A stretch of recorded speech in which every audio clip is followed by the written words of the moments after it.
बच्चों, आज fourth lesson गतिमान आवेश एवं चुंबकत्व मूविंग चार्ज एंड मैग्नेटिज्म का नेक्स्ट टॉपिक स्टार्ट करते हैं।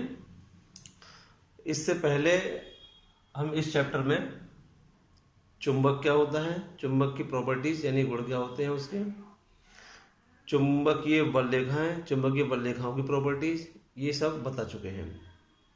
प्राकृतिक चुंबक, कृत्रिम चुंबक क्या होता है, ये सब समझा दिया था। तो इसके आगे अब नेक्स्ट टॉपिक स्टार्ट करते हैं। ठीक से समझिए बच्चों। और यदि कल की वीडियो नहीं देखी है, यानी इससे पहले की जो फर्स्ट वीडियो है इस लेसन की, तो पहले वो देखें, तब उसके बाद ये ज़्यादा समझ में आएगा। तो बच्चों, चुंबकीय क्षेत्र क्या होता है ये समझ में आ गया। तो अब नेक्स्ट टॉपिक है चुंबकीय क्षेत्र की तीव्रता, इंटेंसिटी ऑफ मैग्नेटिक फील्ड। क्या होती है अभी इंटेंसिटी ऑफ मैग्नेटिक फील्ड, यानी कि चुंबकीय क्षेत्र जहां भी है लगा हुआ, चुंबकीय क्षेत्र क्या होता है अभी, किसी चुंबक के कारण उसके चुंबकत्व का प्रभाव उसके चारों ओर, तो चारों ओर चुंबकत्व का प्रभाव जितने क्षेत्र में रहता है वो उसका चुंबकीय क्षेत्र कहलाता है। लेकिन चुंबकत्व का प्रभाव प्रत्येक स्थान पर एक जैसा नहीं रहता है, अलग अलग होता है। तो किस बिंदु पर कितना उसका प्रभाव है, कितना उसका मान है, क्या परिमाण है, तो वो उसकी तीव्रता है कहलाती है, वो तीव्रता निकालते हैं। लेकिन तीव्रता को डिफाइन कैसे करेंगे हम, तो तीव्रता को डिफाइन ऐसे करेंगे बच्चों कि यदि कोई चुंबकीय क्षेत्र मान लीजिए, उस चुंबकीय क्षेत्र में जिस बिंदु पर हमें चुंबकीय क्षेत्र की तीव्रता निकालनी है, उस बिंदु पर हम धनात्मक यानी कि धन ध्रुव को रखते हैं। भाई चुंबक के दो पोल होते हैं बच्चों, एक नॉर्थ पोल और एक साउथ पोल, उत्तरी ध्रुव और दक्षिण ध्रुव। तो उत्तरी ध्रुव रखने का मतलब है चुंबक तो पूरी रखी जाती है, क्योंकि चुंबक के हमेशा दो ध्रुव रहते हैं, उसके कितने भाग क्यों ना कर लिए जाए, ये भी कल मैंने प्रॉपर्टी में बताया था। तो बच्चों, कोई भी चुंबक हम रख रहे हैं तो उसका जो नॉर्थ पोल है, तो वो नॉर्थ पोल यानी कि उत्तरी ध्रुव है, तो उस उत्तरी ध्रुव के एकांक क्षेत्र पर जो बल का अनुभव हो रहा है चुंबकीय क्षेत्र के कारण, उस बल को हम चुंबकीय क्षेत्र की तीव्रता कहते हैं। यानी कि एक चुंबकीय क्षेत्र के किसी बिंदु पर एकांक उत्तरी ध्रुव जितने बल का अनुभव करता है, उस बल को हम क्या कहते हैं, चुंबकीय क्षेत्र की तीव्रता कहते हैं। समझ में आ गई डेफिनेशन बच्चों, नोट्स में लिख दिया मैंने, लिख लेना। लेकिन चुंबकीय क्षेत्र की तीव्रता एक सदिशा से होती है, वेक्टर क्वांटिटी है, यानी इसकी दिशा होती है। तो दिशा किधर होती है बच्चों, कल हमने चुंबकीय बल रेखाओं को समझाया था। तो बल रेखाओं में क्या बताया था कि जब चुंबकीय सुई हम रखते हैं तो हर बिंदु पर क्या होता है, उसका विक्षेप अलग हो रहा है। उस बिंदु पर हम एक स्पर्शरेखा खींचते थे तो वो चुंबकीय क्षेत्र की दिशा कहलाती है। और मैंने बताया साउथ से नॉर्थ की ओर एक डायरेक्शन होती है। तो यहाँ चुंबकीय क्षेत्र की दिशा भी वही होती है, दक्षिण ध्रुव से उत्तरी ध्रुव की ओर। ठीक है ना, तो ये एक सदिशासी है। इसका मात्रा क्या होता है, विमीय सूत्र, वो अभी आगे क्लियर करता हूं मैं। उससे पहले एक टॉपिक समझो बच्चों के अगला, एक समान चुंबकीय क्षेत्र में गतिमान आवेश पर बल। तो एक समान चुंबकीय क्षेत्र में यानी चुंबकीय क्षेत्र एक समान है, चुंबक से कुछ दूरी पर चुंबकीय क्षेत्र की दिशा जहां समांतर होती है वहां एक समान चुंबकीय क्षेत्र हो सकता है। तो एक समान चुंबकीय क्षेत्र में गतिमान आवेश पर बल, उसे कहते हैं बच्चों चुंबकीय बल। इसके हेडिंग में हम चुंबकीय बल भी लिख लेंगे। ठीक है ना। तो है क्या बच्चों, परिभाषा बड़ा सिंपल है कि कोई भी आवेशित कण जिस पर चार्ज हो, चाहे वो इलेक्ट्रॉन प्रोटॉन कुछ भी हो, चार्ज हो, तो कोई आवेशित कण अगर चुंबकीय क्षेत्र, ये चुंबकीय क्षेत्र मान लीजिए, ये चुंबकीय क्षेत्र है, तो कोई आवेशित कण चुंबकीय क्षेत्र में गति करता है तो उसे एक बल का अनुभव होता है, यानी उस पर एक बल कार्य करता है। उस बल को ही हम चुंबकीय बल कहते हैं, उस बल को ही हम चुंबकीय बल कहते हैं, मैग्नेटिक फोर्स कहते हैं। यदि ये कण जो गतिमान है वो मान लीजिए भाई उस पर क्यू आवेश है और वी वेग से गतिमान है, वो बच्चों वी वेग से गतिमान है। ये जो चुंबकीय क्षेत्र है यहाँ पर एक समान, उस चुंबकीय क्षेत्र का मान मैंने मान लिया बच्चों वो वी है, ये चुंबकीय क्षेत्र की डायरेक्शन हो गई। ठीक है ना।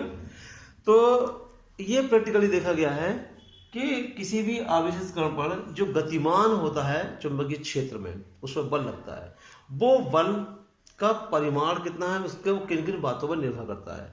तो ये देखा गया बच्चों, ये जो बल लग रहा है कण पर, वो एक तो अपने आवेश पर डिपेंड करता है। आवेश अधिक होगा तो बल का मान भी अधिक होगा, यानी आवेश के समानुपाती।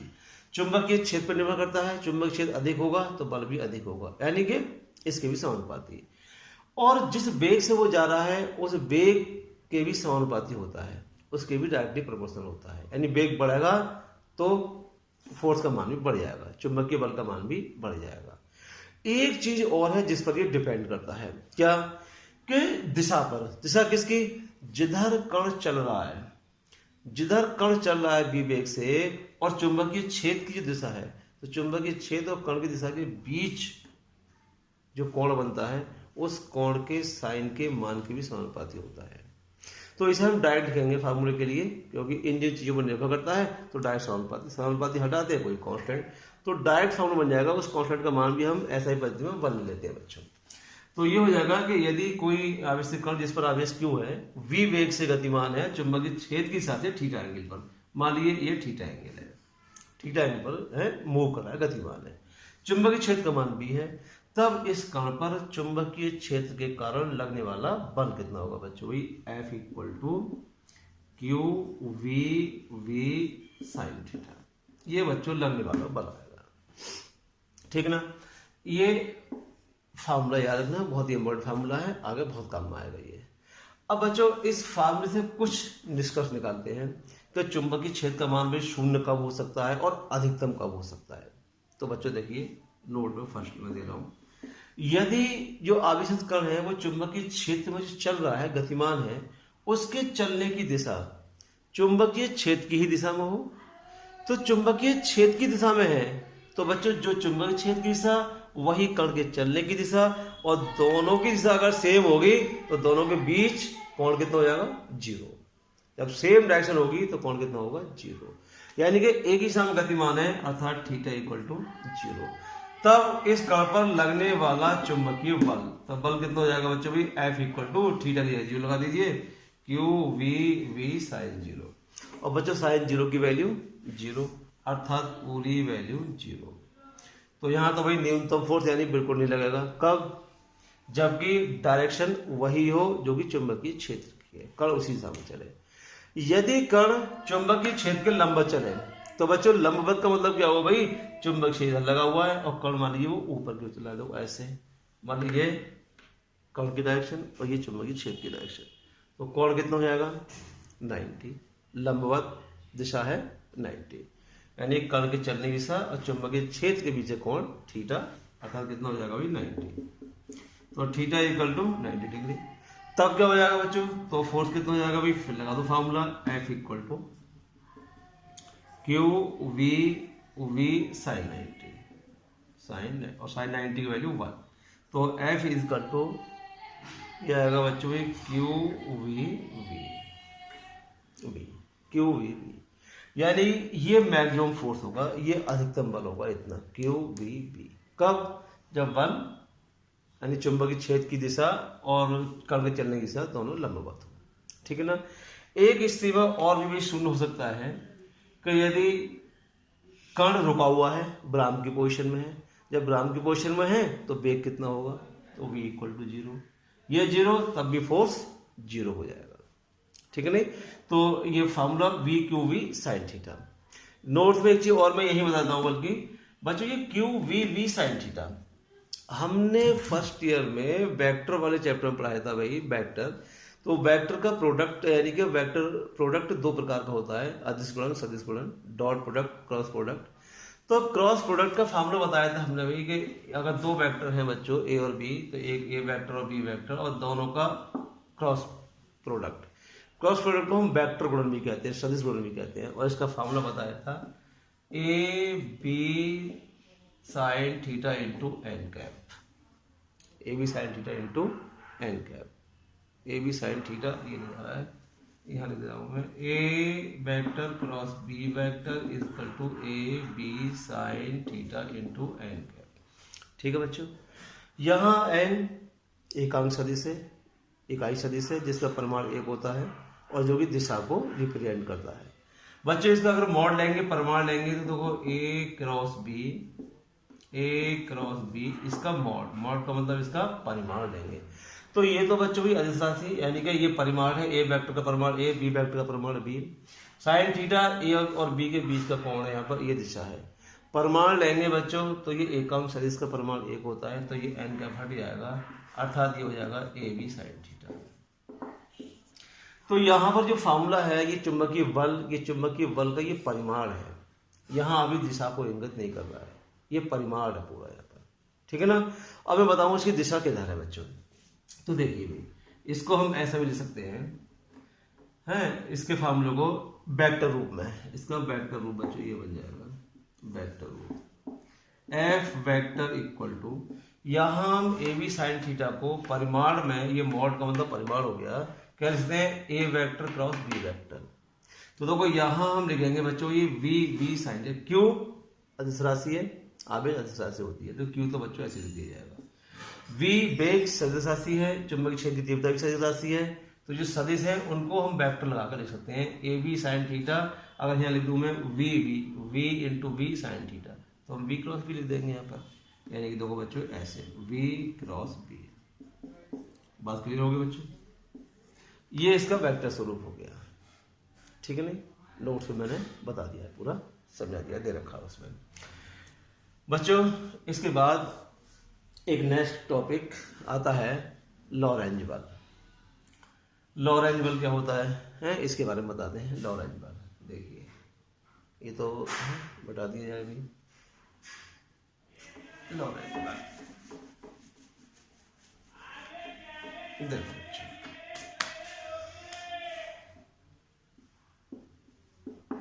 लॉरेंज बल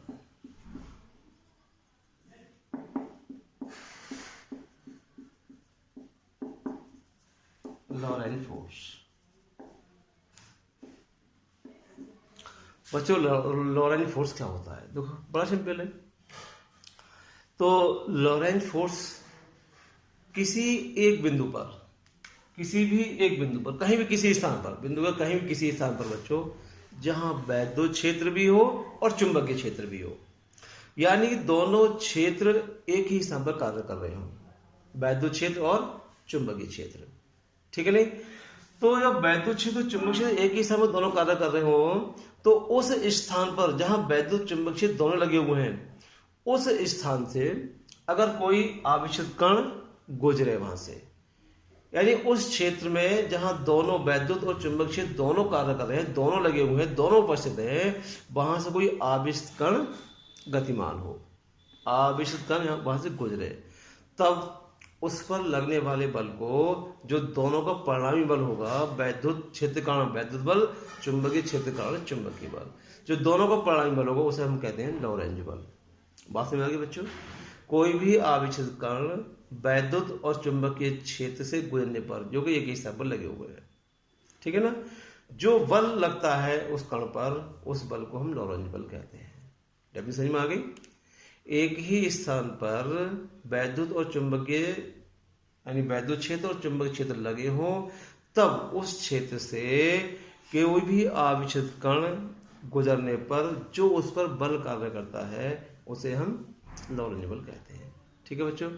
मान लिया भाई कोई भी कण है जिस पर आवेश Q है, किसी कण पर आवेश Q है और v वेग से गतिमान है, v वेग से गतिमान है, वैद्युत क्षेत्र E है और चुंबकीय क्षेत्र B है बच्चों, ये मैंने ऐसे लिख दिया है, थ्योरी में तो लिखा हुआ है भाई, Q आवेश है किसी कण पर और वेग है B और वैद्युत क्षेत्र, ये वैद्युत क्षेत्र और ये चुंबकीय क्षेत्र, और चुंबकीय क्षेत्र और वैद्युत क्षेत्र बच्चों ये, तो दोनों एक ही स्थान पर लगे हुए हैं, तब कोई आवेशित कण वहां से गुजरता है और जो बल उस पर कार्य करता है उसे हम लॉरेंज बल कहते हैं।